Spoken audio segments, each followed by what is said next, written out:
This episode is powered by Safety FM. This podcast is being sponsored by safetyconsultantblueprint.com.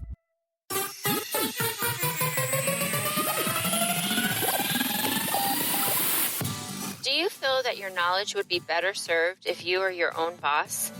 Your knowledge can help more people improve their workplace safety. Most of what you know may be wasting in a job that limits what you can do for the overall health and safety of workers. Now is the time to start your own business while you're still working for your current employer. Start your own safety consultant business with the Safety Consultant Blueprint course. Get your business legal in just a week. Brand yourself as an authority in safety, even on a shoestring budget.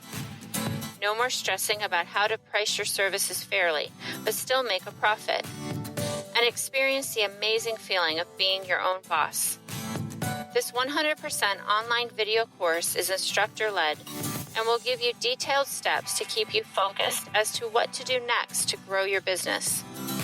Lay out strategies to keep you maximizing your marketing and networking efforts. And explain how to get money in between clients. Register today at safetyconsultantblueprint.com and enter the code PODCAST.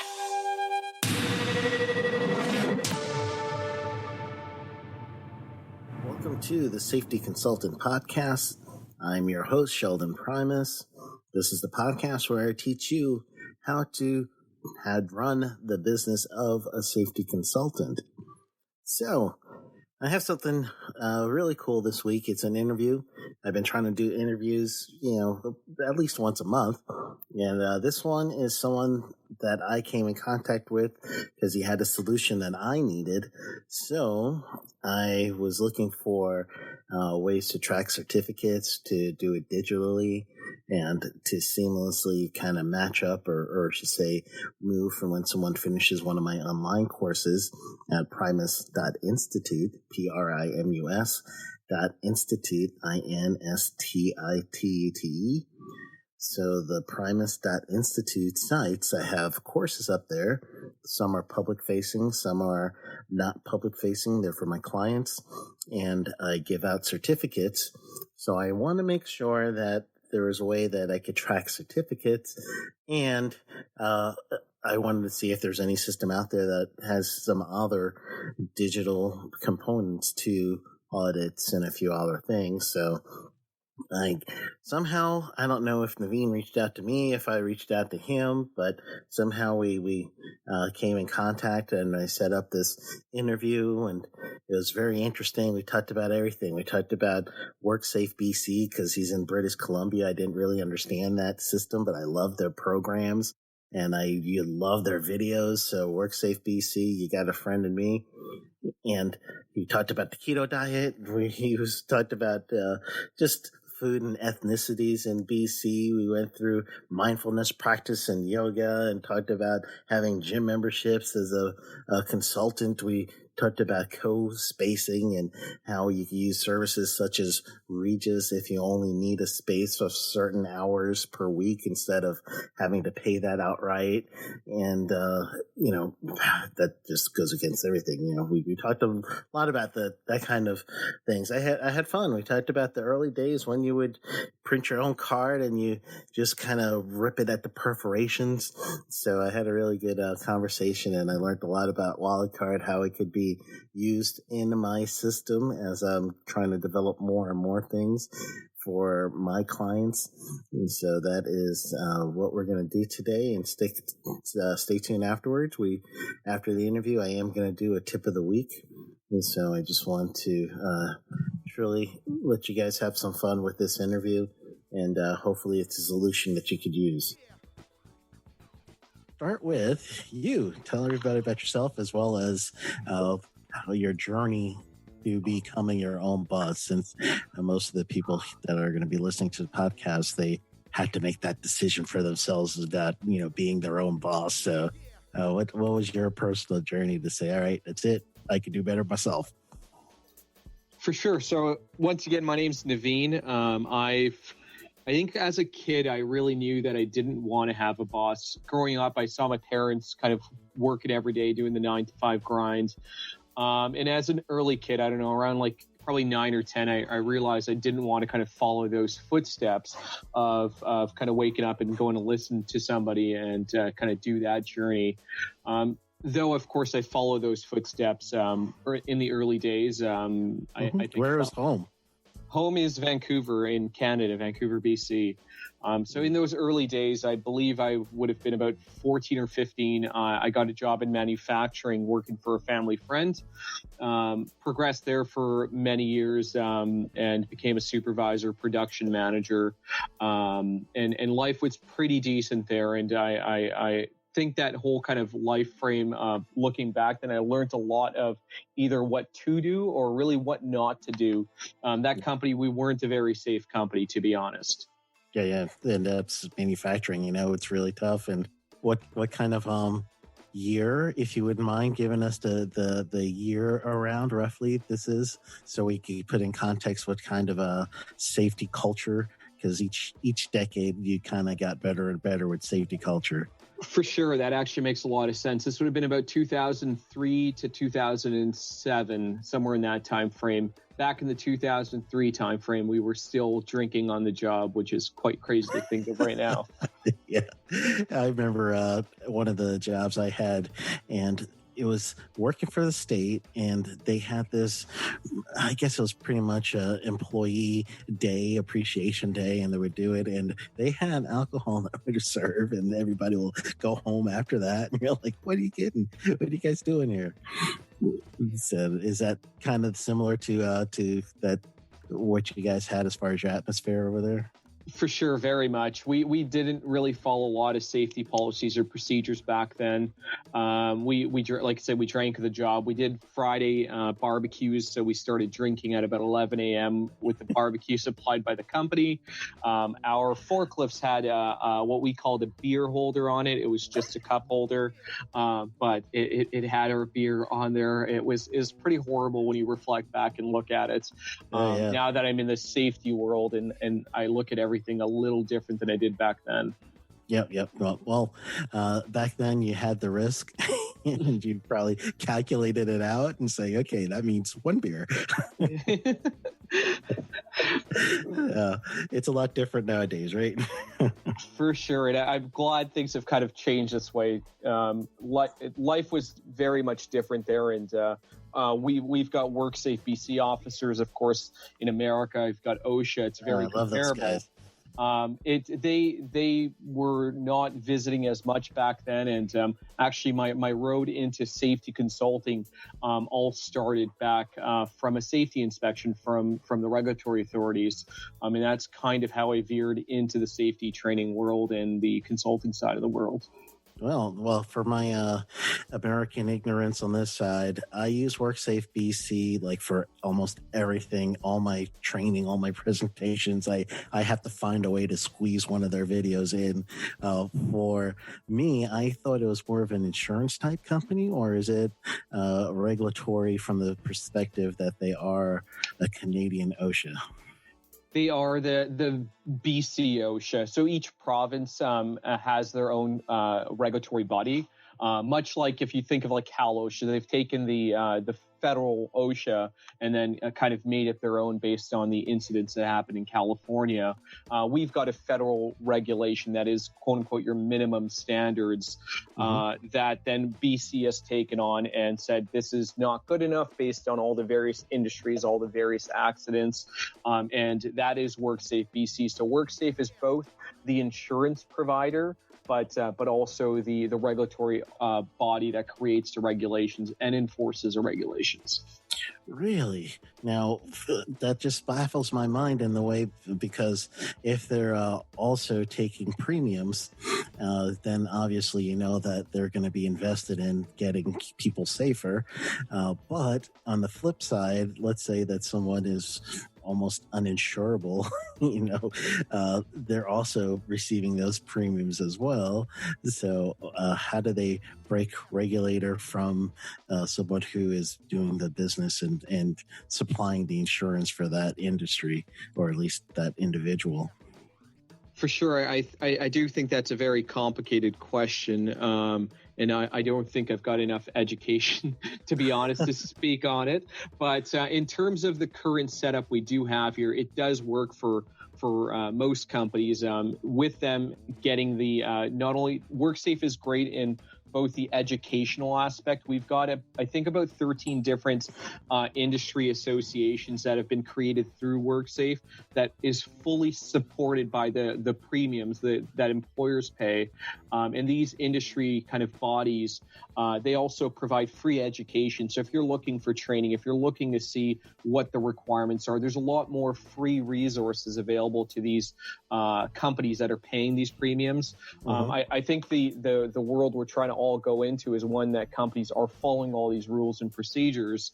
And there's hopefully one day there's less and less or even no fines being issued because companies are being compliant. That would be kind of the world that I think we're all trying to get towards one day.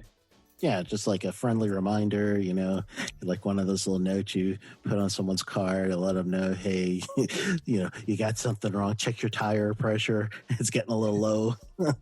So that would probably be a real amazing world if we could get to that point. For sure. And BC as well has got something quite unique with our insurance provider for like even our automobiles.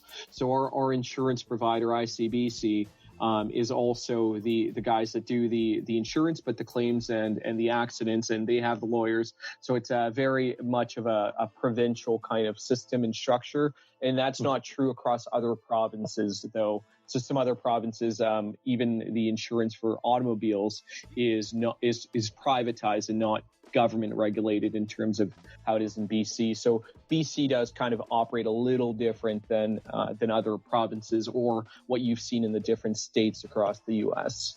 Okay. Is there a French population like you would see in Quebec or something like that? Or what's the ethnic breakdown? I know there's so many diversities in Canada. I don't know in BC what it's like for me. The American. BC definitely has a lot of your different ethnic backgrounds here. We've got some of the best foods available from all the different ethnicities. I do love being here too. If I feel like sushi, I can go get some amazing sushi, or if I want Indian food or pasta, those options are available. Currently, I'm on currently I'm on the keto diet, so anything that has carbs, I'm definitely off of right now. Yeah, so you got to do like basically all meat. It's like a high fat all meat for sure, and it is working. So if you're one of those busy professionals that doesn't have the time to go to the gym like me, I'm definitely thumbs up on the keto diet. Oh, awesome. Yeah, that's one of those things that if you do listen to Safety FM, they just started with a person who is health and fitness and nutrition and fitness. And everyone's like, well, what does that have to do with safety? And when you really think about it, it's truly full body holistic. And then also for consultants, my wife was helping me out the other day, kind of, helping me know, my tracking time as in sitting doing projects versus standing or walking around or doing those things. And that's, that is truly one of those new revelations, if you will, for safety and health, especially consultants, is, you still have to think about your body. You still have to think about the food. You still got to think about activity and all that stuff. So, man, you're making me feel guilty over here. No, I'm sorry to do that, but it's definitely the world we're going into. A few of the customers we're even talking to are looking at solutions that can integrate step tracking as one of their metrics, so they can see how active their employees are and things like that. So we're definitely veering towards getting into not only being safe on the job, but being healthy and promoting just health all around in the workforce today. Yep. And I do see that a lot with some of the larger companies. They really just know that if they just shut down, take some time in the beginning of a day, do some dexterity movements or even yoga or mindfulness practices, that the rest of their day, they're actually more productive. The workers have less injuries, and it's actually something that the company could bond together over, and it helps them all through the organization as a win. For sure, yeah. It's and some of them that even provide a gym, some of the larger companies where there's a gym in the facility makes that little part of leaving work a lot easier. Whereas I go to the gym, which is close by my office, but around that 5 o'clock time frame or 6 o'clock, it's super busy. So you don't get to use all the equipment. So when it is in the workplace, it just makes it that much easier. Yeah, and I'm looking through your site and I'm looking at the About Us, and you guys have a pretty decent number of a team here. So what's your office space kind of look like? So we still work out of co-working spaces. So we're relying on companies like WeWork that have larger facilities, and we get to take advantage of their facilities. We're working out of Regis facilities before, so it just depends on kind of the needs of what our team has.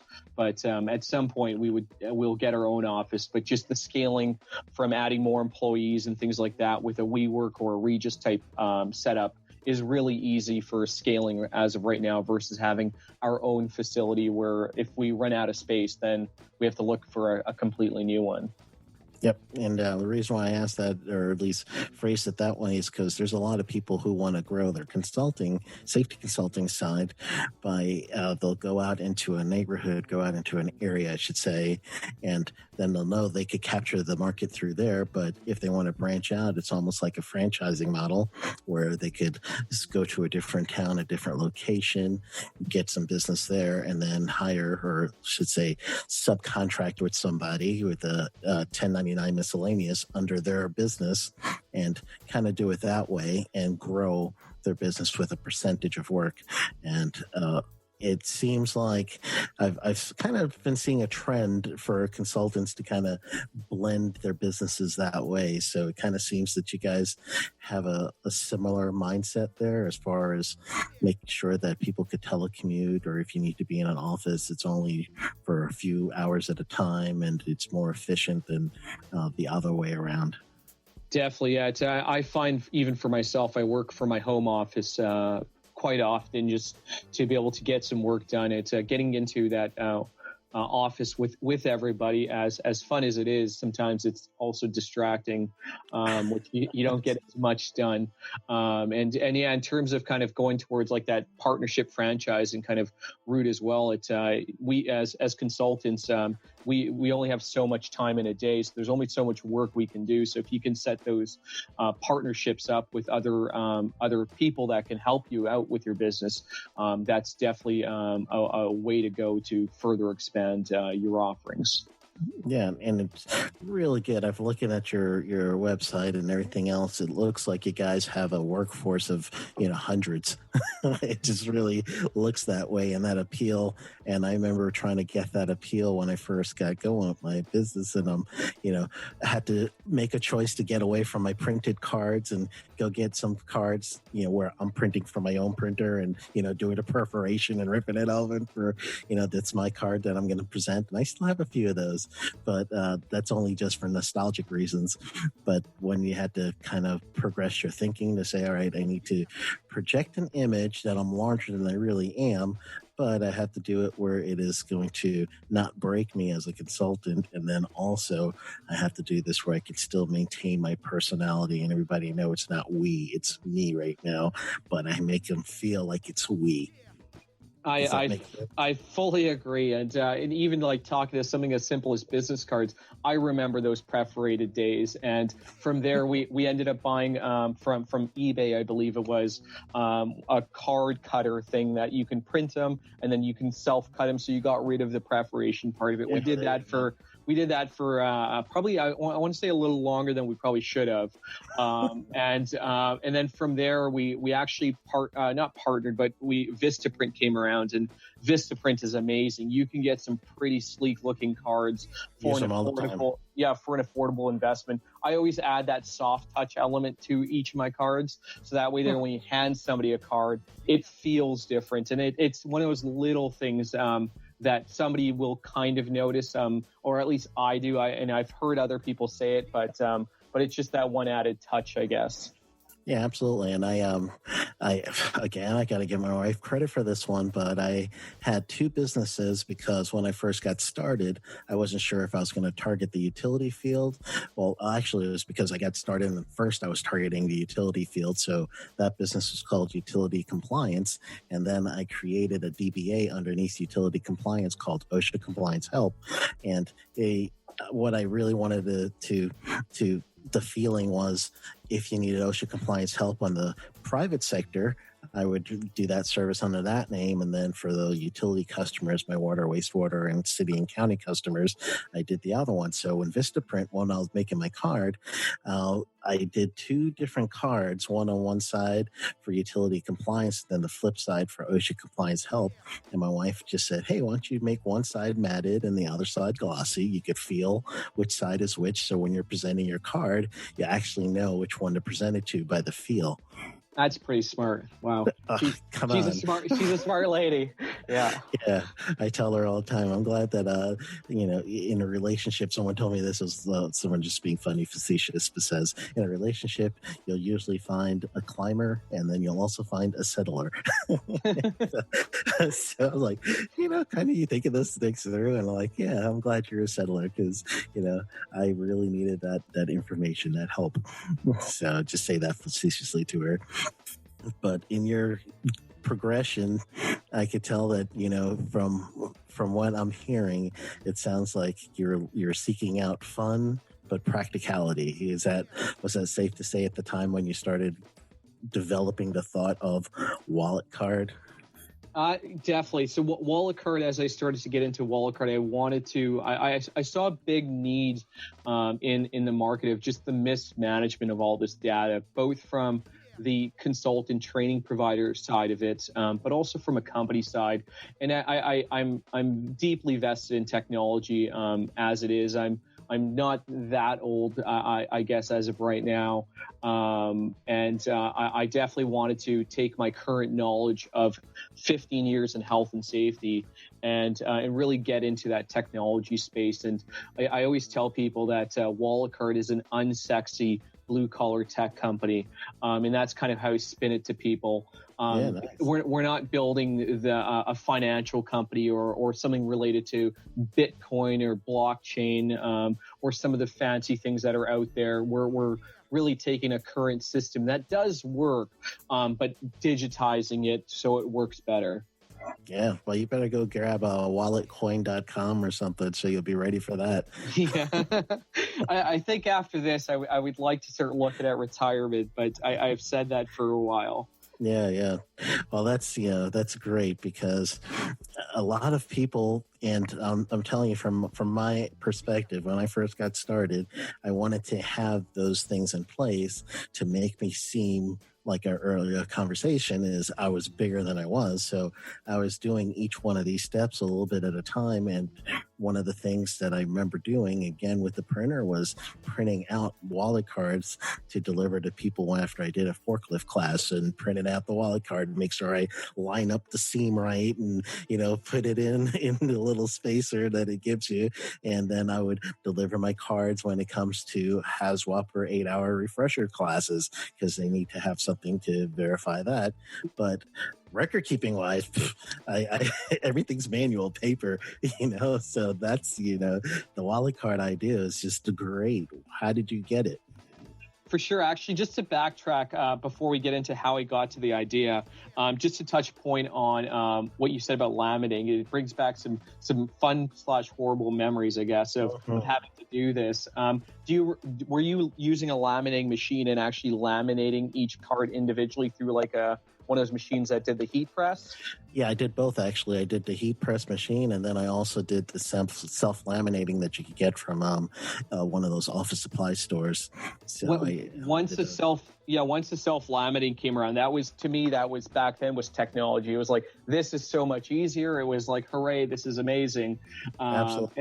And now it's PVC cards is what we're starting to see. as you start to look at proximity cards and other things, and we're kind of veering away from that paper-based card, of course.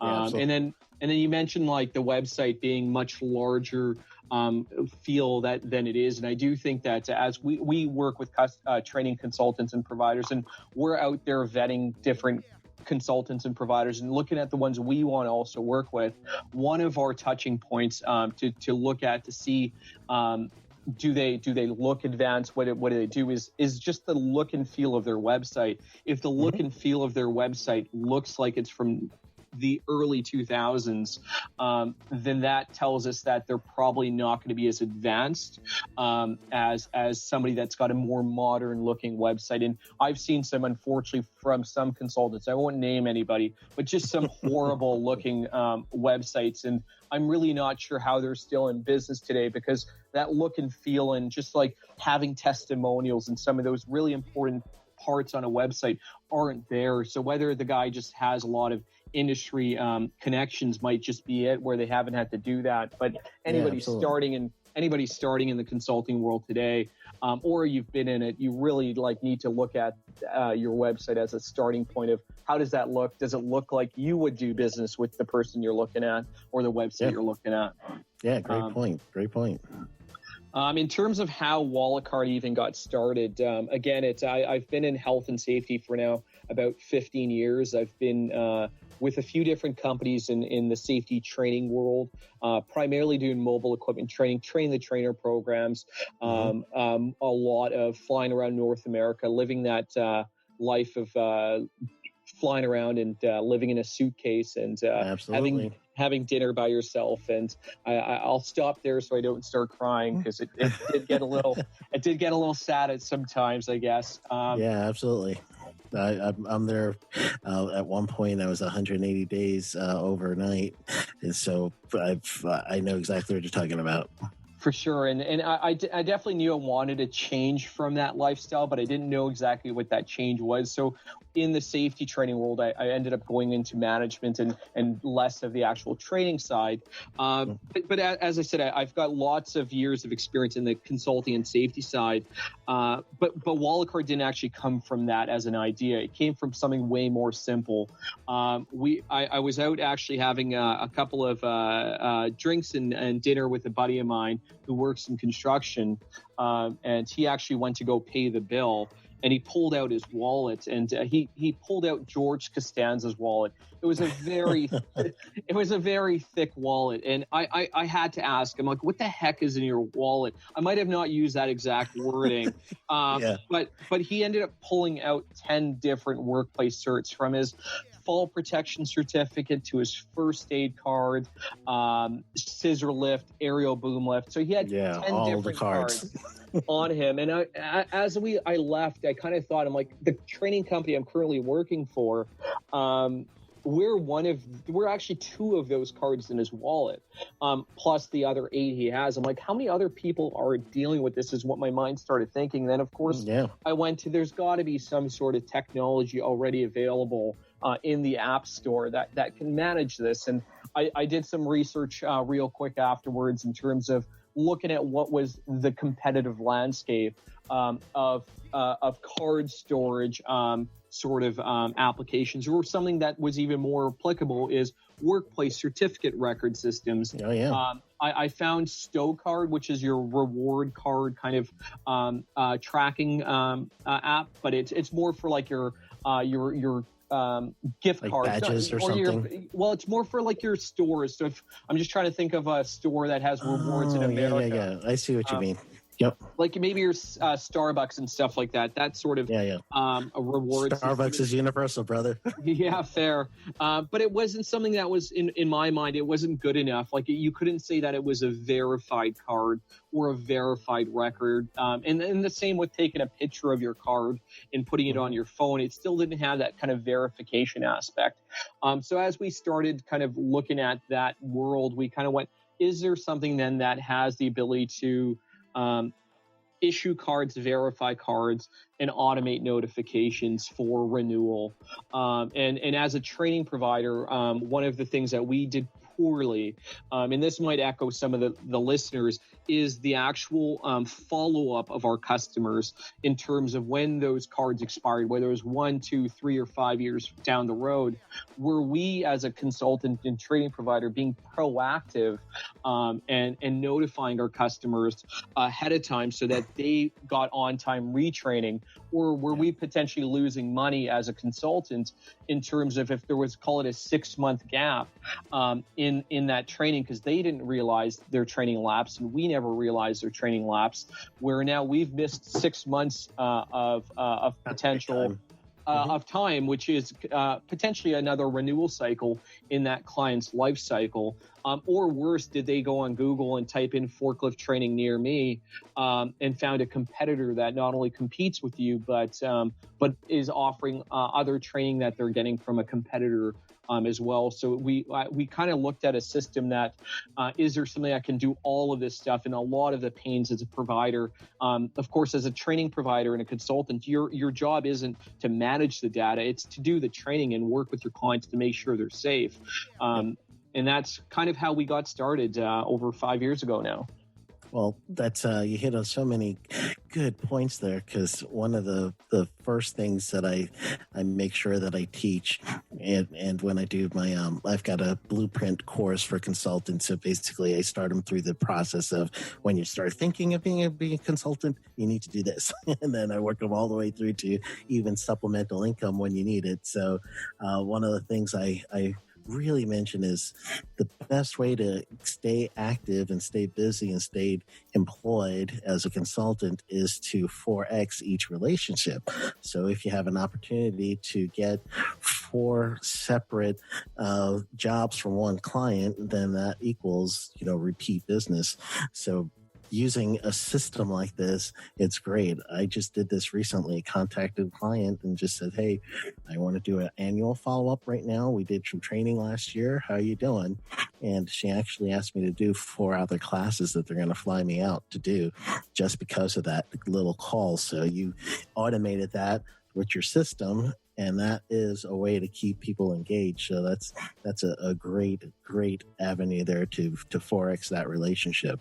For sure. And I do believe that touch point of calling your customers, even with the digital world we're in, is still very crucial. So even though WalletCard's automating notifications and things like that, I still touching base with your clients. We're trying on our business, we try to talk to our clients every quarter just to make sure that they're happy with the product, learn about on kind of looking at it from my perspective now, learning about their current needs, what other things potentially we can build as a feature to automate more of their processes as well. So we're definitely trying to do that. And I would almost echo that in the consultant world is you still want to try to maintain those follow-up phone calls. And maybe you'll find out that your client needs a different set of training based on a new process or something they're doing that they can, of course, help with. Where if you didn't touch base with them, again, a lot of these guys, and with the digital world we live in, I can go to Google and search something, whatever it happens to be, and find an applicable result that's likely not going to be me or that consultant. So there's got to be still a lot of work being done. But if we can get rid of some of the mundane tasks of notifying your clients that their training is coming due and things like that, where we can kind of work more in big picture items and where we can generate more revenue as well, that would be a better effective use of time. Yep. And that always breaks down to your time equals a certain amount of money. So generally when you're first starting out, you kind of mirror what your hourly salary was. And pretty soon you kind of figure out, oh, hold on, I got to do my own insurance and I got to do everything else that involves there. I got to give myself a higher rate. And that equals time. So like government entities, they call it full-time equivalent hours. So those FTEs, full-time equivalent hours, is how they allot certain time for individuals to do enforcement or compliance assistance or whatever. They know it's going to take X amount of hours. So generally with consultants, we kind of lose that idea and we say, oh yeah, I could help somebody out quickly, or I'll do my website myself and I don't have to spend that money. And investing on something or someone or a solution is really hard for us consultants to do sometimes because we're thinking about the expense versus the investment. And that investment term, even though it's still dollar figures kind of going out, if you invest in someone that's going to spend a cheaper hourly rate to do the same job you would do, probably even better than you actually made out. So I think that seems like what you're illustrating there as far as a solution for the resource. I should say a resource for the safety consultant is, hey, once you let us do that, you could focus on growing your business.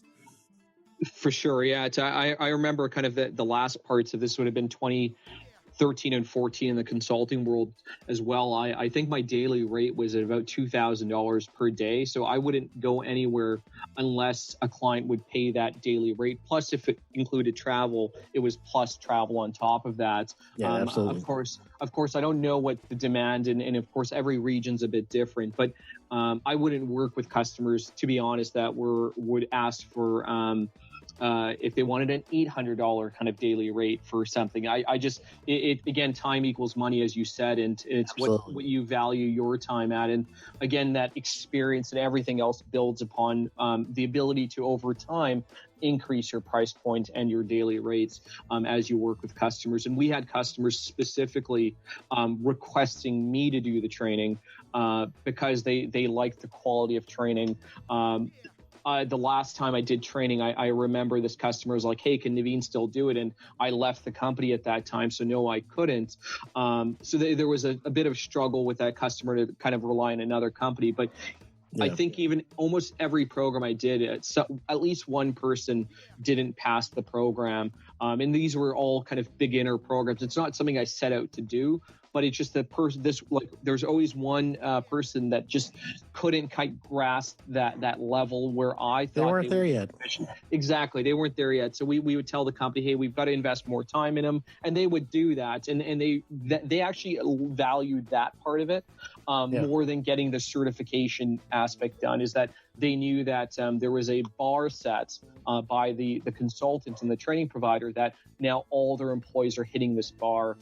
They actually refused to. They were large enough that they could do a train the trainer program. They refused it. They wanted to hire the training company to do the operator programs. Yeah, absolutely. And you said another good gem there.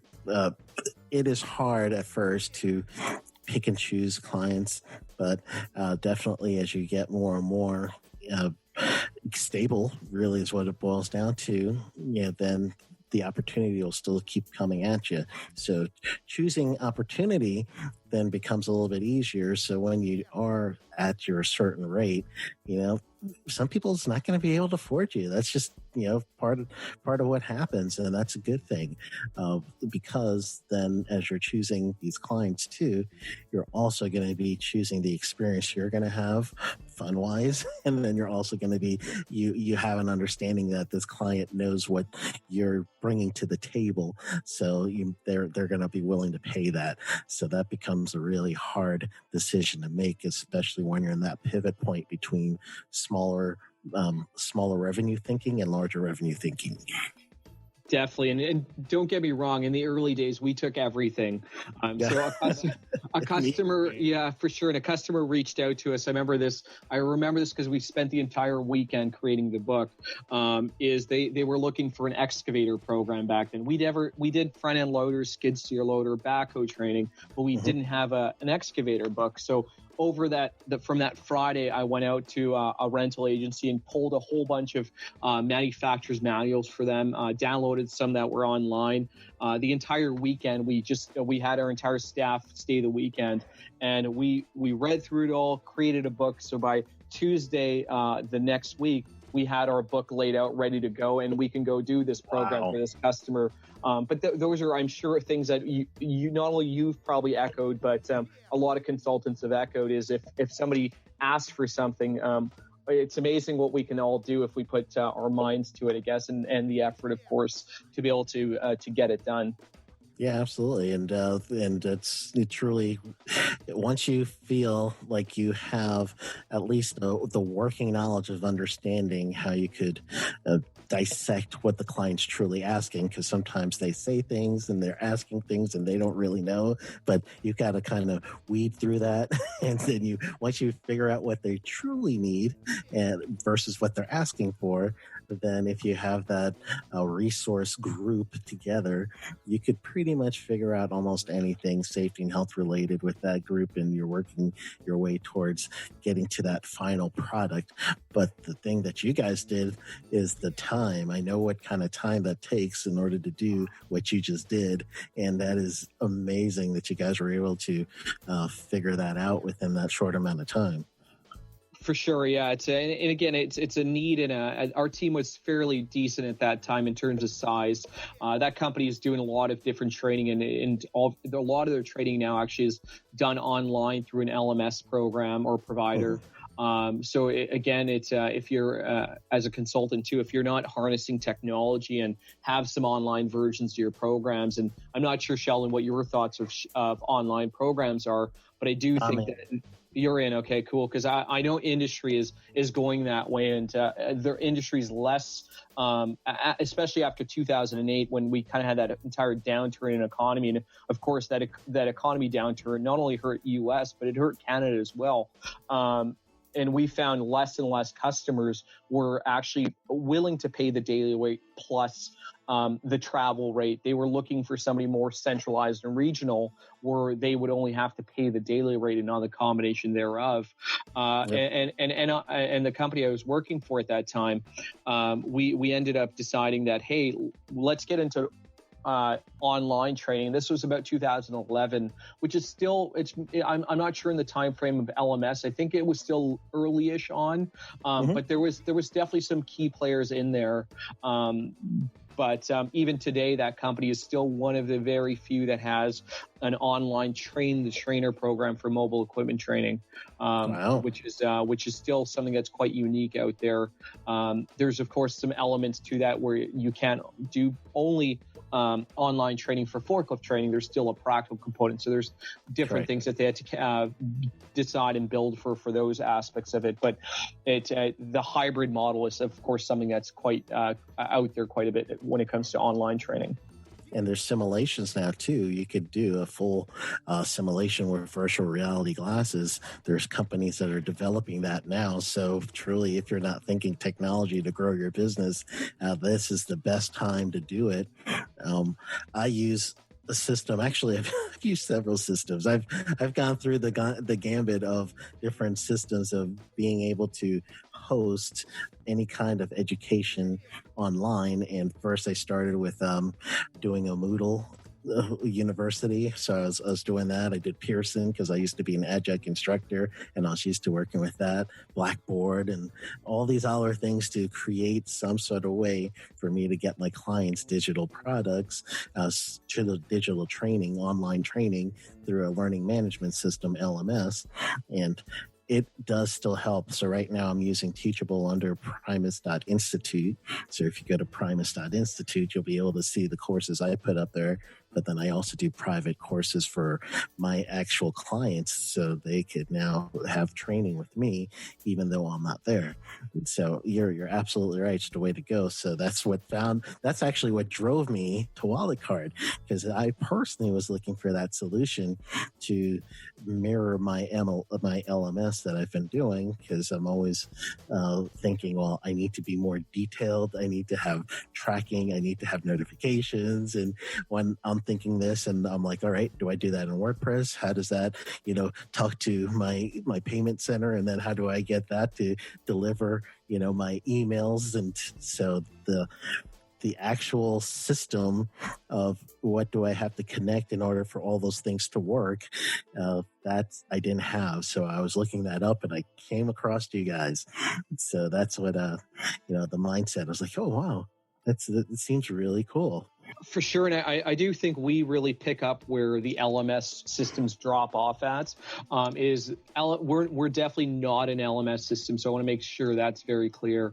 We're that health and safety and a training records management solution in terms of managing all of the safety certification, all the different records in a centralized system. we're not tied to any LMS system. We can integrate through what they, in the tech world, what they call APIs, into any sort of system, as long as they are able to communicate with us to really streamline a lot of the data management side. I know there are LMS systems out there that have a very simple database component that houses certificates, and that's great as a starting point. But what we've done is we've kind of taken that aspect of it and made an entire platform, not only for training providers with the issuance of digital verified cards, but also on the client management side of managing job roles, let's say job roles that are matched to training requirements and competency requirements, to having a digital training matrix, which visually shows all the compliance. And then on top of that, the expiration notifications as well of when all this training is coming due. In WalletCard, a certificate, a digital record can be linked to the end trainee. Of course, yourself as the training provider consultant, but also to the client themselves too. So we're really all about collaboration, and at our core, we have a digital collaborative record that gets shared through the platform. We're starting to even veer towards now just through client demand, and a lot of the partners we work with currently, they're kind of pushing us towards QR code integration. So we don't have QR codes yet. So yeah, we don't have QR codes just yet, but it's in our kind of 2 to 3 month development timeline where somebody can scan a QR code. You can either print a card out, whether you print it out and laminate yourself, print it to a PVC card. We actually work with a card printer company that we've partnered with that not only prints everything we print, but if one of our training provider partners or consultants is looking to buy a printer, they can, of course, sell and support that provider as well. And then cards can easily be printed through our system directly to that card printer. But the QR code aspect, I think, is kind of, again, the way we're going with the industry. A person could put a sticker on their hard hat, and then what that'll redirect to on our end is what we're calling a health and safety transcript. So very much like your educational college transcript, but it's going to be a health and safety transcript. They'll be able to see some of the information. They won't be able to see a lot of it. There'll still be some things that are going to be gated by you need to request access to it. Yeah. But you'll be able to see a lot. So if you're on a site and you needed to pull up a person's record, you can easily do that and verify that, okay, so-and-so has their forklift ticket, and yes, it's still current. And XYZ provider has done the training for them. Excellent. And I would imagine you could probably even do a visual version of that where they could see a badge of the person, whatever was completed next to the picture. You know, so you could tell by just visually if they have a badge of certain type of training that equals they've completed that training. So that would be my vision of what this will look like, as well as even a hyperlink, right? If you have the technology, might as well, depending on what the permissions will be, right? Definitely. Yeah, I know that's kind of definitely where we're going as we progress forward. And not only the QR codes is kind of a main feature we're adding to the platform, but also digital forms. So we've got not only consultants that are asking for a digital form builder where they can complete an inspection at a site digitally through their tablet or phone. And once they complete it, then they can automatically send it to their client through WalletCard, but also that ability on the customer side where the clients get the management to create their own digital forms and complete inspections, maybe a forklift inspection or something like that digitally using a phone or a tablet. Yeah, absolutely. Well. Hey, and if you could throw in a PayPal link so they could pay me at the same time, I'd greatly appreciate that. Add that to the WalletCard service. We can try to do that. It might cost you more than the PayPal link is worth. That's true, right? Yeah. Just while you're at it, here's the audit. Push this button to pay Sheldon. No, we actually are looking at getting into some of that stuff too, where we could even streamline that side of it. But there's some really awesome invoicing and accounting apps out there. And the one I always like to give a shout out to is Wave Apps. And they're a free invoicing / accounting platform. They monetize only from the actual, if a transaction is completed through credit card or any other kind of debit sort of transaction through their system, they make a little fee from there.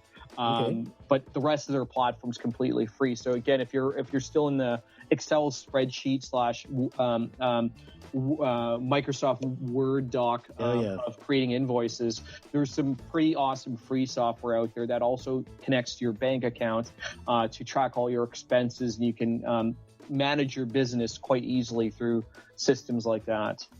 Yeah, I wish I knew that. I would have added to my finance episode, and I did have one where just the full episode was just dedicated to how you're going to work with some of these different types of payment systems and how do you integrate it into your website, what's it good for, why should you use them. So that's, you got to be able to get past the written check being email or a mail to you, and that's how you collect money. You got to get past that, except for, your government clients, because that's what they do, right? Any of your government clients, you're still getting a paper check, so you'll need it for that. But other than that, you could step into something that'll take you into the next century. Some good technology for that one. For sure. What's really cool with actually Wave is this actually happened really recently. Is I actually handed a paper invoice that I printed out to a new customer of ours, and then I was going to go back to the office and actually email a copy. And in that paper version, there's like a couple of buttons that are there to be able to click to pay, and of course you can't do that on the paper version. But I didn't even realize that there's a link at the very bottom, and it's a shortened link that the client can actually enter in on their end and go pay for it. So before I even got home to my office, the customer had already paid for that invoice, and I didn't have to even send it. So yeah, it's changed quite a bit. And having to chase your customers to pay and stuff like that, again, that world is changing quite well for us. Yeah, those are good days when you actually send an invoice. I remember doing that once, and I do most of my invoicing through the PayPal system because it works well for me, and I'll send it out. And I remember one time I barely hit the send button, refreshed once, and it was there. I was like, wow, this is magic. Right in the account. I was like, all right, nailed it. Yeah, I'm finding more and more clients now are requiring EFT as a way of paying, and no longer credit cards as well. So having the ability to accept an EFT, I think, is again something a consultant needs to look at as a form of collecting payments. Now, you get a unique opportunity to see different types of consultants as they come by. They ask for help through your system to really get their system robust and making sure they could provide this service with wallet cards and anything else. I know you're vastly growing. So for the new guy, what do you see? Let's go back. Have you been able to tell yet a pattern of success, a pattern of failure that you may have seen from different types of people coming in and looking for help that you could share with us? Yeah, in terms of the current consultants and training providers we work with, we've got about 30 that we work with currently. All of them are definitely on a pattern of success, and they do a lot of things well. And we're, again, hand selecting the current ones we're trying to work with as of right now. What kind of stuff do you see that is a denoter for you that says, oh, this company's going to be okay? Is there anything that's a identifiable characteristic?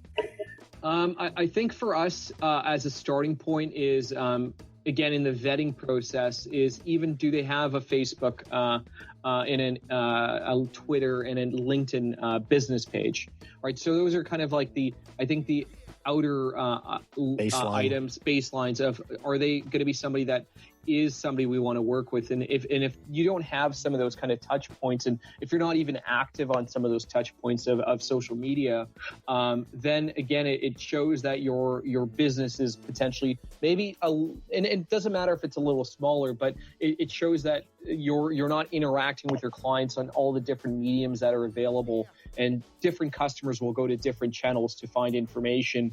For instance, if my phone or if my cable or something or my internet's not working, I automatically go to Twitter. Twitter is my medium to find out is the local internet provider down, or is there an outage. I don't Google that anymore because companies are way more proactive with telling customers that. Yep, it'll come right up on your feed, so you'll be able to see that right away. So that's a good.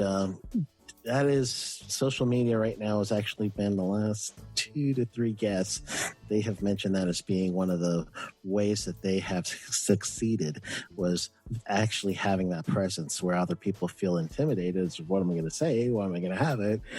They see the kids and how younger people, especially the millennials and the Zs in that generation, those 2 generations, they've had it most of their lives. So us. I'm a Xer. So us Gen Xers, we're pretty comfortable with it. But those that are beyond the Gen X age and they're getting into consulting after they've been through, an executive stint, they might be a little intimidated with getting into that technology. So I think your words are going to kind of help prod them along on that. For sure, and of course there are agencies and other ways to get those set up. And if you're making some money, it's not necessarily that you'll have to be the one doing it. You can work with people that can do that. And if you believe in any sort of offshoring as well, and having virtual assistants as a starting point, again, going back to what we talked about earlier, is like that your daily rate and how much kind of you value yourself. Sometimes it's worth having that kind of person that can assist you on doing some of those day-to-day tasks where it's add some blog posts or do things like that. And if you want to self-manage, it'll be using a system like Hootsuite, which is a local Vancouver firm. That's really? They're based in Vancouver. Yeah, so they're a multi-million-dollar organization, and I used them for a while. Yeah, they take all your channels and put it into one, and you can create one post, and it would direct it to all the different social media feeds, and you can set it up. So I used to spend like a Saturday setting up the next 2 months of my posts, and then I knew that I had to go back to it in 2 months to do it again. That's a good way of doing that, because you'll be able to utilize your time, especially when you're going to do multiple posts within a week. Generally, I would say if you're going to get into social media, you have to have a daily presence in some way. And then like Twitter, it may actually be 2-3 times a day. But you don't have to do it, or you could pre-program it, right? That's what we're hearing here, which is Hootsuite. I think Meet Egger does that one too. And there's a couple others. You really have to look it up. What would they look up? What's that called? I forget. Like social media management type things, I guess, or planner or something like that. I don't know what the search would be, but I know that's if you can look up whatever. And Hoot is HOOTSUITE, Hootsuite. And then Meet Egger is the other one that I know of offhand, but I used Hootsuite, and I thought that was great. That really helped me out.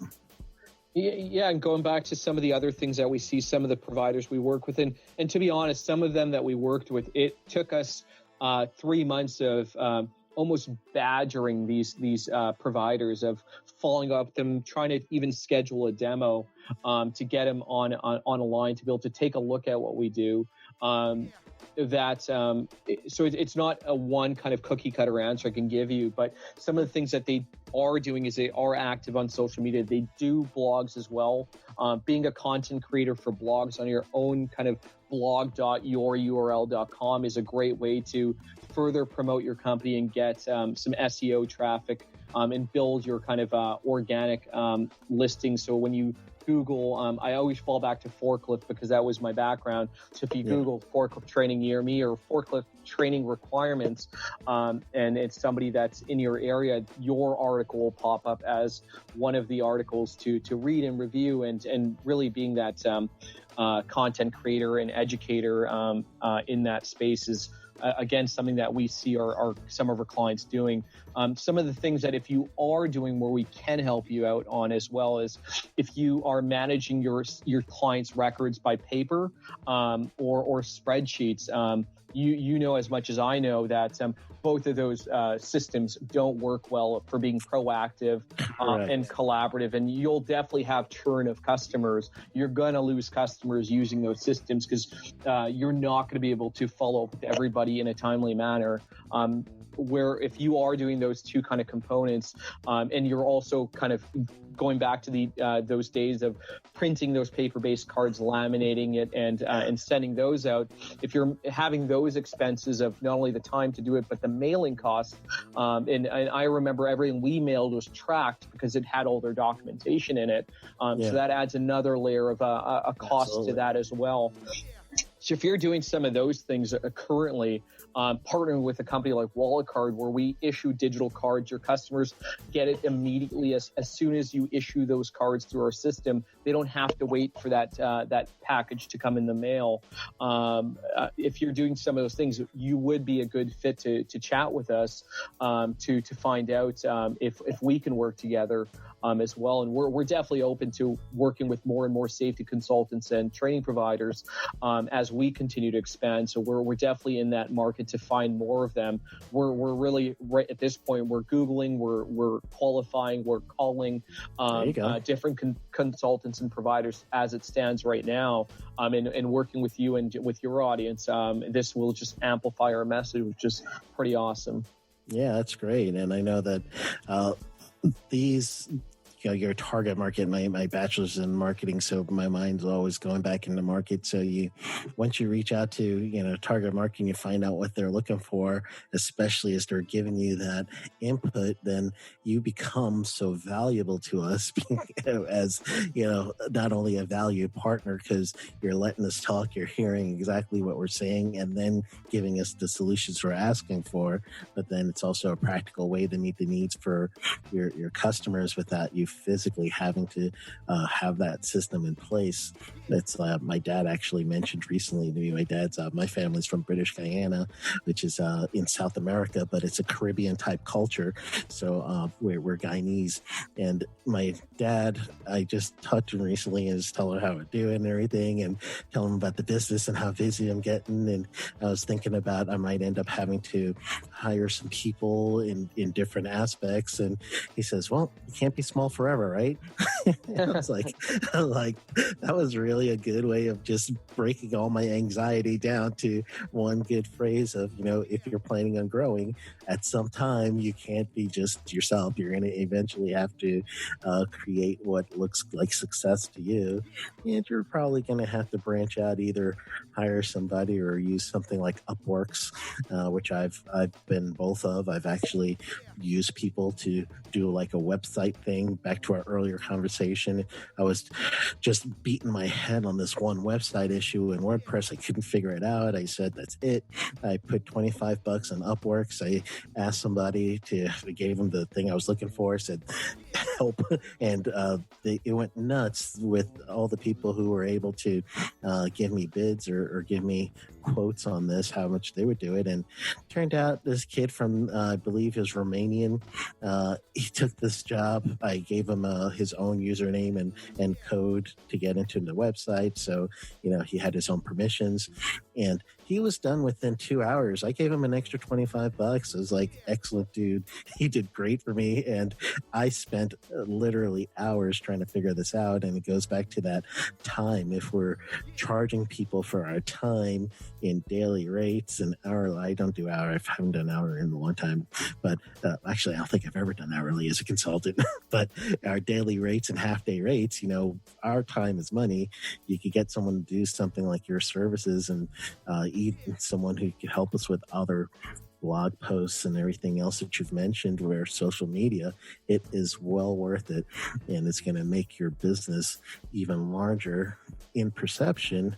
And it's going to take off a little something from you too. So you could now have more time to do the reason why you became your own boss, right?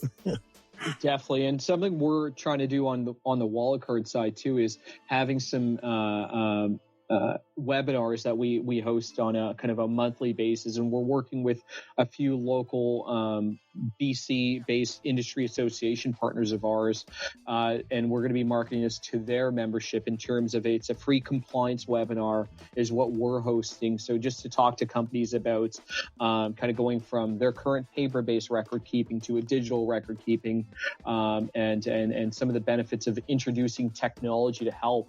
And of course, there at the very end there'll be a plug-in for WalletCard in that sort of webinar, but it's more about industry and regulations, compliance, and that sort of aspect. So if you can offer some of those free webinars to your customers out there, you'll gain more companies that are interested in getting that free educational kind of component piece, which then again can catapult into more paid customers. And it's a bit of my way of giving back to an industry and a community that's it's supported me for now over 15 years. So it's I think that aspect of giving back in whatever way we can is something that we should all try to do to the best of our ability. And second, what I'm trying to do on that giving back as well is in the tech community, especially is for startups. Is I try to give my time to chat with startups. I'm on a platform called Pick My Brain, which allows you to either monetize your time or not. And I chose not to monetize my time, but it's to just again have conversations with people that are looking to start their startups, start their business, in especially the tech community, with things that they should do, things I've done, things that haven't worked out. And I think that's something you're creating as well, which is amazing, is we've all done a lot of things that probably we made mistakes on. And if we can limit those mistakes for other consultants starting off, and they don't have to repeat some of those steps, it just helps them out as well. Yeah, absolutely. And that's truly my focus there too. So it's good to hear that I'm not the only one at it. Someone else is thinking the same way. So that's awesome. For sure. Yours is directed to the safety consulting community, which again is, I think, an important one, that if I knew you existed 15 years ago, I think my life would be far different today than it currently is. See, you needed to hit your path. I'm a Deepak Chopra guy, and Deepak always says there's a sync or destiny. So everything that happened leading up to now had its own purpose. So we had to go through that in order to be here, right? Exactly. Yeah, no, for sure. I don't think I would know about WalletCard or have really the idea of it if I didn't go through what I did. The other cool thing with WalletCard and our safety partners and consultants is we actually, through kind of either the issuance of it or through registering, the consultant clients, so the clients that work with the safety consultants, they actually get a free version of our platform, and it carries the consultant's branding on it. We essentially white label the platform with their branding. And that's another touch point. So when you talk about those kind of different touch points with your customers, you can go ahead and introduce that, hey, we've recently partnered with WalletCard. You get a free account through their system, and potentially even onboard all your historical records. And really where we find it for a training provider where it's valuable is, let's say most of your records expire in 3 years. So everything kind of prior to that or within that time frame, so between 1 and 3 years, you would upload and onboard into WalletCard as a historical record, and then we would automate all the notifications of retraining. So again, it's something that the training provider and consultant doesn't have to do. But again, it's that touch point with the customer. They now get a management system that they likely don't have. A lot of companies still use paper spreadsheets and non kind of collaborative, proactive systems to manage their compliance. So they'll value that. So when you talk about like when you talk about having a competitive advantage against the next consultant or somebody else that's there, this is one tool we can help with to provide that a competitive advantage that a customer will stick with you because now they see your branding. And then we even go into revenue share plans and models with our partners as well that we can dive into when we chat with them as well. That is another revenue generation. As well as the creation of saving time and administrative time and money on that aspect. You can actually make money by partnering with WalletCard.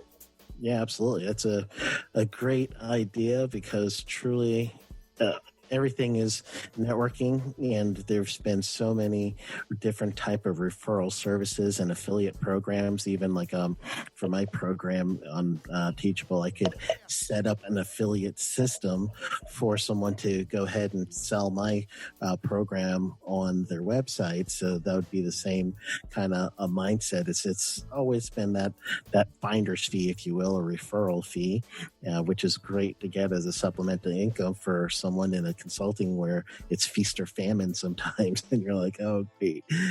And now you have another way of getting supplemental income. So that's another win there, man. You're hitting all the points for us consultants.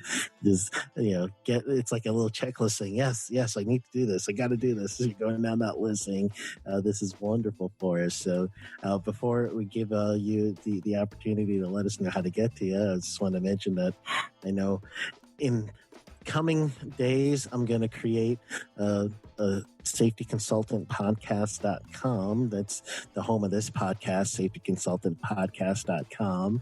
And I'll do a /WalletCard. We'll create a landing page for you guys, something that me and Naveen will put our heads on. So we're recording this before you listen to it. It's not live, so we got some time. So by the time you listen to this on Monday, or if I do it the following week, depending on my schedule there, we'll have something up. And then I'll also mirror it on my sheldonprimus.com /WalletCard. So it'll be both there. And any other information we'll put in those notes there, so you'll be able to see the notes for whatever episode this is. You'll see my social media go popping up with a new episode, and I'll show the WalletCard logo so that's live. So Naveen, tell us a little bit on how do we find you as far as someone wants to contact you and start using the service. So where should we have them go? Yeah, so I definitely encourage them to go to those two links you just mentioned and fill in. Hopefully, you can put in like an email and a first and last name and a company field on that page. Yeah, absolutely. And then that information can get redirected to us. And kind of the way we will work with new safety consultants or any partner we work with is we'll arrange a demo of the platform so we can kind of do a screen share demo, walk you through how we can work with you guys. You'll have the opportunity to then take a look to see, hey, does this amplify what you're doing? Does this benefit you? And is it worth it for you as well? And if it's not, just again, it might cost us both 45 minutes of time, which is nothing, and we can arrange it at kind of what's convenient for you.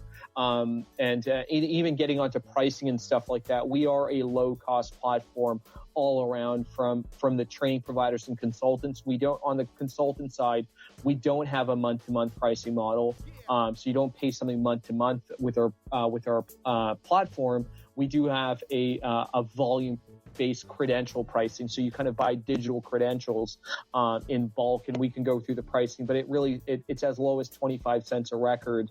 And the average is $1 per record, depending on how much training you do. We work with providers that issue out 25 to 50,000 certs a year to the guys that issue out a couple hundred certs a year. So we cater to everybody and everyone in between.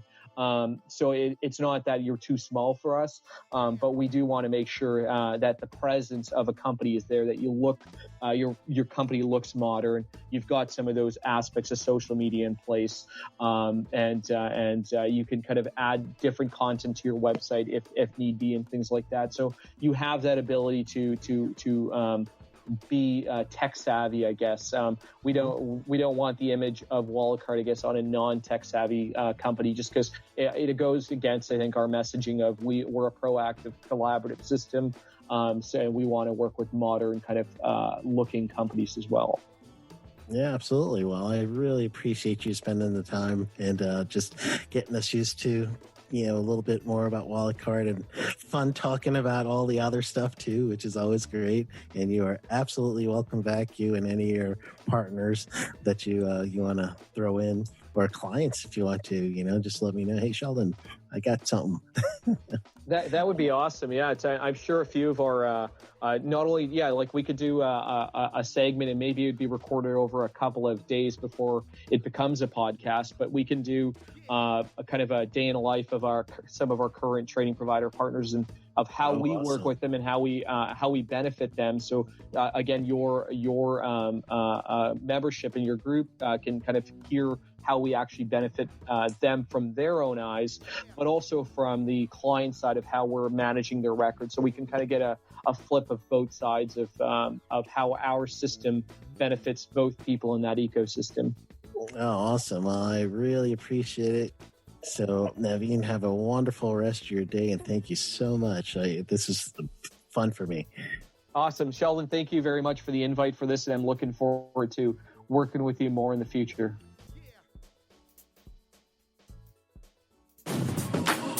Do you want to be a safety consultant? Listen to Dr. Jay Allen of Safety FM give his experience after taking the Safety Consultant Blueprint course. I have actually done research on different consultants and looked at different consulting courses and so on. There is a pretty fancy, very expensive consulting course that is out there. I have actually purchased the consulting course, was interested in it. It has good information, don't get me wrong. But you have a consulting course that really drives people onto focusing on safety and how to become a safety consultant. I will tell you, on your particular course, there was better information in that particular regards than the other consulting course that was more of a generalist form. But I felt like I got more information out of yours on you giving people direct path on what to do step by step. But I really think that you have a genuine good product there that can really assist people if they're interested in becoming a safety consultant. Register for the Safety Consultant Blueprint at www.safetyconsultantblueprint.com. Enter code PODCAST for a special discount.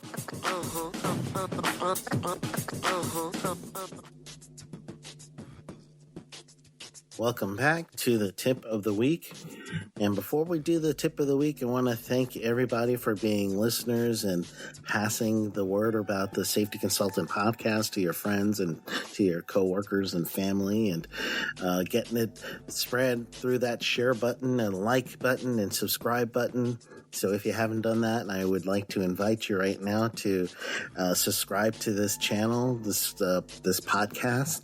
So whatever you're listening to me on, just go ahead and scroll down, hit the subscribe button. And if you're feeling some chattiness coming and you want to tell me how I'm doing, what you think about the show, I would really appreciate a comment. That would be awesome. And when I do get them, I like to read them on air. So just go ahead and just put that in there for me. It'd be great. So the tip of the week. The tip of the week is going to be related to making sure that your company, that you look really good, you look professional. A lot of people are doing their vetting process online. So the harder it is for you to be found online, the harder it is for you to grow your business to individuals outside of your immediate sphere of influence. Because yes, you will have word of mouth, and that's important. You can't forget about that revenue. And you're going to go to networking meetings because that's also important. But when you get these bigger clients, they're going to want to look you up, because sometimes they'll find you through LinkedIn or social media, or through someone else that would say, hey, you'll take Sheldon a look because, I really think he could help your company. So I had to develop, SheldonPrimus.com, and I had to develop SafetyConsultantPodcast.com. So that's the podcast where the show lives on. So I had to develop those things as a small business, and I did that through WordPress.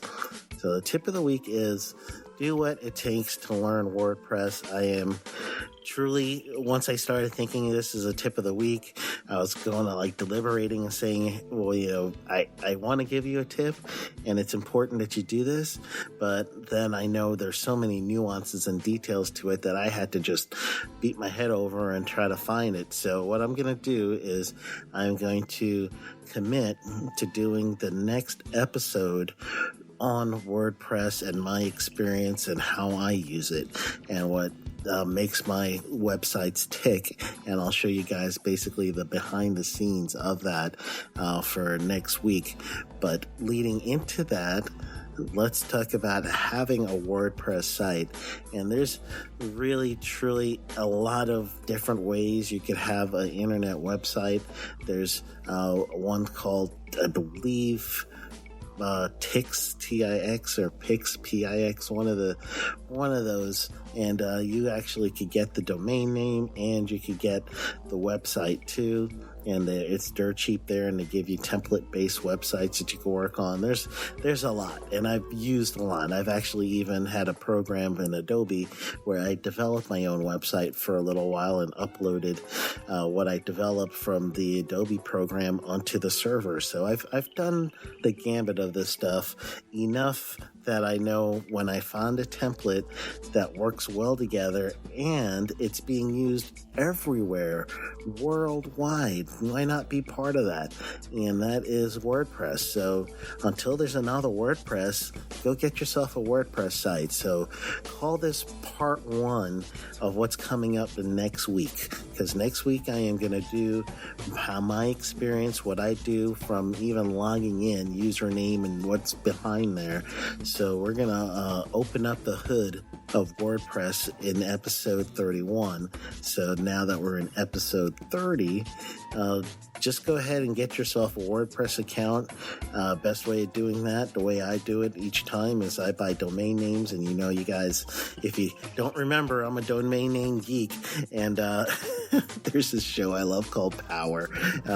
It's crazy. Maybe I should save this for the R-rated, the rated R safety shows. If you guys haven't heard that, another sidebar to my sidebar, the R-rated safety show, or rated R safety show on Safety FM. I've guest hosted twice. So go ahead and listen to that. And that is a little freer.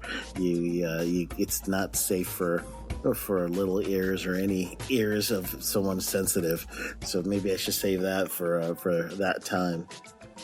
But either way, with the WordPress site, it's important that you really use that to develop your business, and it's going to help you. So this week, go ahead and fill it out. Get your domain name. After you get your domain name, then go ahead and fill out the part that they're going to ask you for. I use GoDaddy. So what GoDaddy usually says is there's this system, and the system, it basically helps you create your website. And you'll have to make sure you go through that portal. So I can't tell you other people, but you just really want to tell their person you call, because I call them all the time. Tell the person you want to call that you want to create a domain with a website hosted on WordPress. And there's some of these, like it's called Installatron. Once you put in the domain that you want the WordPress to be installed on, it'll pick it up and it'll put it right where it needs to be. So that's Installatron. And that's what GoDaddy uses. I don't know if Installatron's with other companies, hosting companies, but then it gives me a template, and that's a theme. So from there, just stop. We're going to pick up from there later on. So that's all you're going to have to do. Get your domain name. If you have your domain name, then go ahead and if you need to call somebody from your domain company, hosting company, call them, or whoever you bought the domain name from, because you need a hosting company next. And then that hosting company or that hosting feature, you want to install WordPress, and you want to install WordPress.com, I believe, because there is a difference between WordPress.com and WordPress.org. But you really want the one, and I believe it's So next week, we'll nail that down. So you do want that WordPress site. All right, so let's go ahead and give this one the nod for the week, and I will see you next Monday.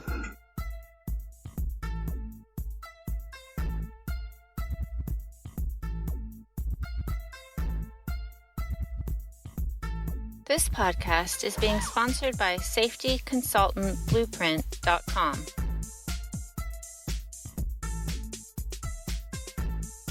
This episode has been powered by Safety FM.